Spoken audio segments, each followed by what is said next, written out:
Welcome everyone! In this video I will be testing teams with Furina. The teams I will be testing are Hu Tao, Ayaka, Raiden, Mono Hydro with Ayato, Noelle, Quickbloom with Yae Miko, and a Hyperbloom team with Kokomi. I do not have Sino, Alhaitham, and Baiju, so none of these teams will include them. I'm also not testing teams with Fontaine characters for the same reason, but the purpose of this video was to test some teams outside of the regular Fontaine teams you might think of. My Furina is level 90. Throughout all initial tests, she is at C0. I have her C2 and will showcase some teams at the end of the video with C2 Furina. She is using Tranquil of Still Waters and 4-piece Golden Troop. Her talent levels are 668. Furina's energy issues are honestly not as bad as I anticipated. My build is running 140% energy recharge, which is below the recommended target. But I didn't face many issues with energy, especially in some teams where there is Favonius, or Kazuha using Sifos Moonlight or another Hydro character. Getting her burst back is not as difficult as I may have made it sound in earlier videos, but you should still aim for around 160% energy recharge.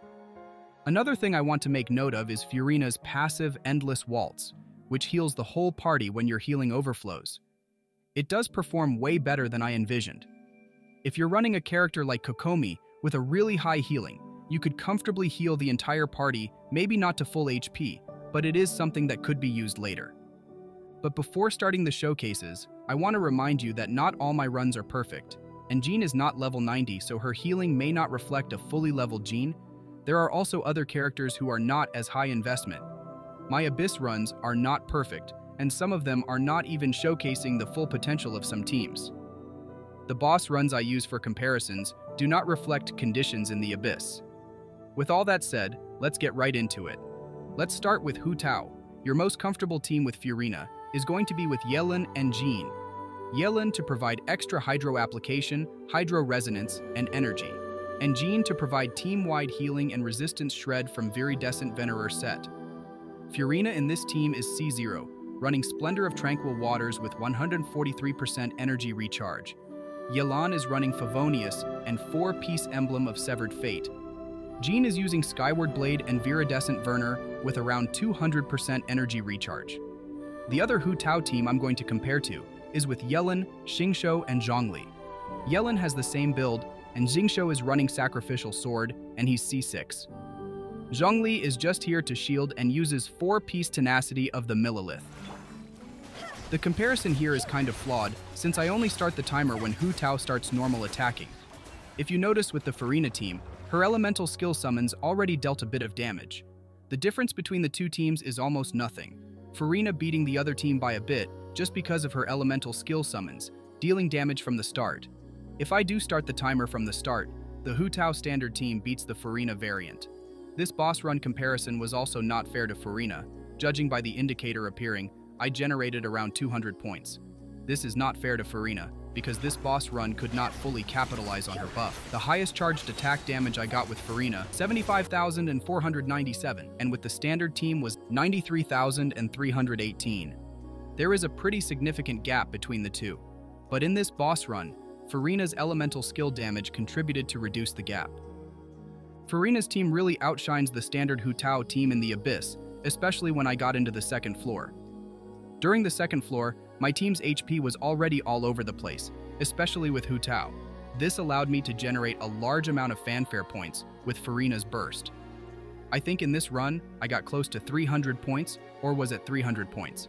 I was hitting constant 90,000 charged attack damage with Hu Tao, and my highest was 101,630. Alongside the huge buff from Furina, I was able to keep Hu Tao's passive up. This team performed better than my usual Hu Tao team. Hu Tao herself was able to hit stronger, and Furina's buff helped Yelan, and not to mention her own damage, which was very strong even with level 6 skill. A few notes I would like to make regarding this team is that firstly, you will need to run double Hydro since Furina's Hydro application is not fast enough for Hu Tao.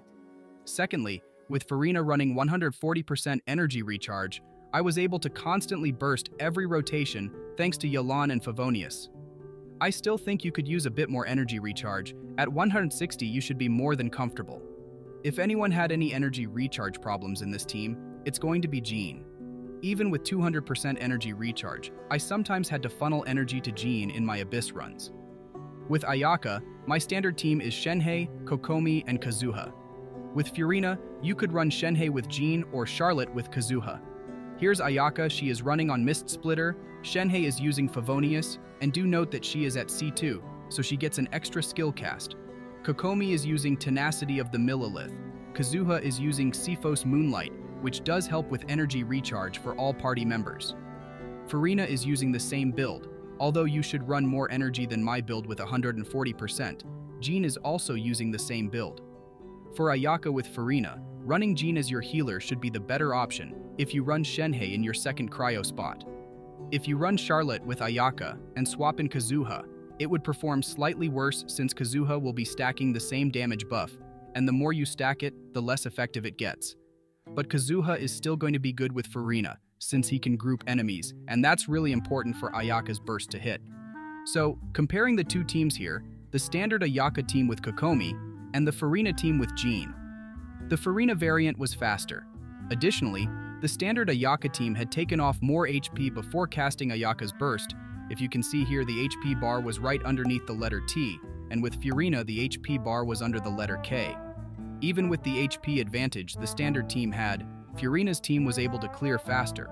But to make use of the Furina team, you must not be at full HP.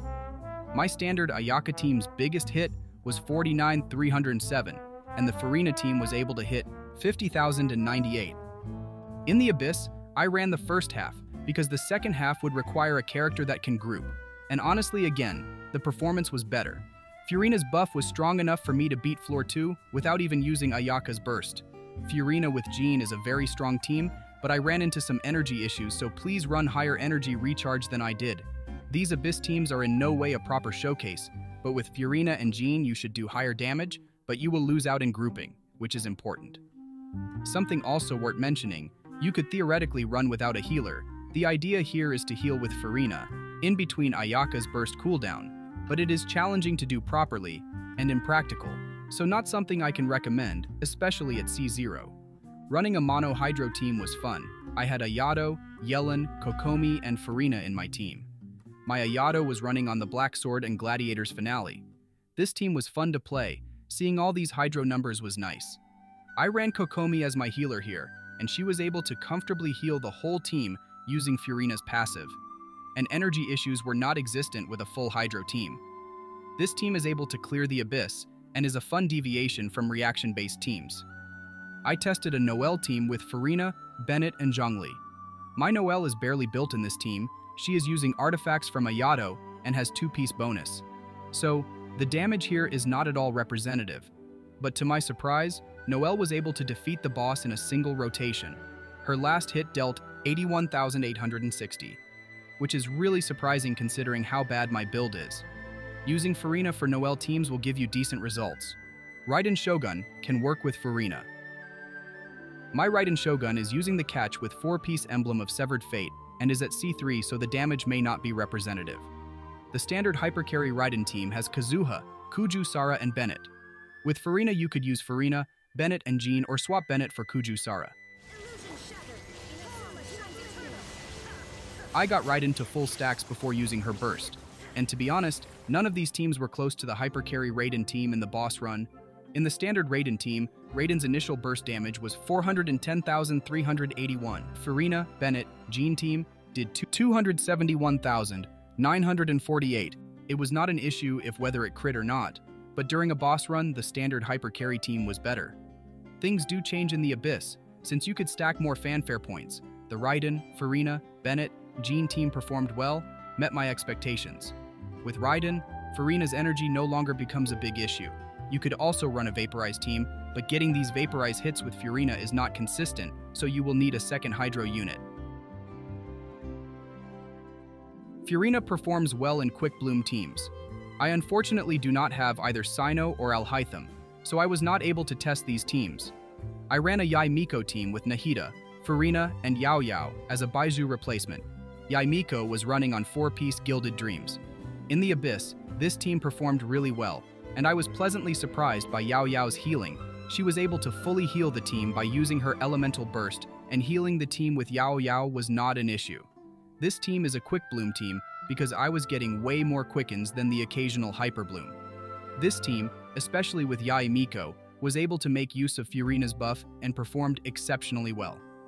My Furina running with 140% energy recharge was in need of higher energy recharge, and her own personal damage was a big contributor to the team. You could also run a Hyperbloom team, but to get consistent Hyperblooms, you will need another Hydro unit. A good Hyperbloom team I ran was with Kokomi on field, Furina, Nahida, and Kuki Shinobu. The Hyperbloom itself does not increase in damage, but the team overall was very strong, and Furina's personal damage was significant. Kokomi's healing on field was able to fully heal all party members and applied a lot of Hydro. With both Kokomi and Furina, my Furina on 140% energy recharge did not face any problems with energy. Overall, this team was very strong. Kokomi helps a lot in this team being the healer and driver.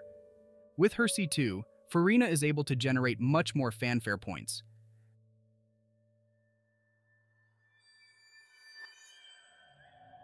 This Hu Tao run is quite bad, as I did miss the first charged attack, but it should have been 1 second faster than C0 Furina. At the end of the rotation, my Furina's HP was 65,000, since her C1 gives a base of 150 points and raises the maximum to 400 points. I got 435 points plus 150 from her C1 to a total of 585 points. All the points above 400 went into HP and gave a 65% HP bonus. With C1 and C2, you will be able to get many more points and clear faster. Running Furina in teams without a healer does become somewhat more viable, although it's still not something I would recommend. Running back to the previous Ayaka example without a healer, with Furina's C2, you will be able to stack points much faster to the point where a healer may not give you much more points, and you can swap them out to another character that can bring more benefits to the team, such as Kazuha in this case. This team could work, but it will be very hard to keep managing HP. But in this showcase Ayaka Team, running a healer is still better, as I was not able to reach as high damage as my C0 Furina with Jean Showcase. However, this team performed better than my standard Ayaka team and was able to group enemies. But that's all from the video. I hope you found this video helpful. Thank you for making till the end, and thanks for watching.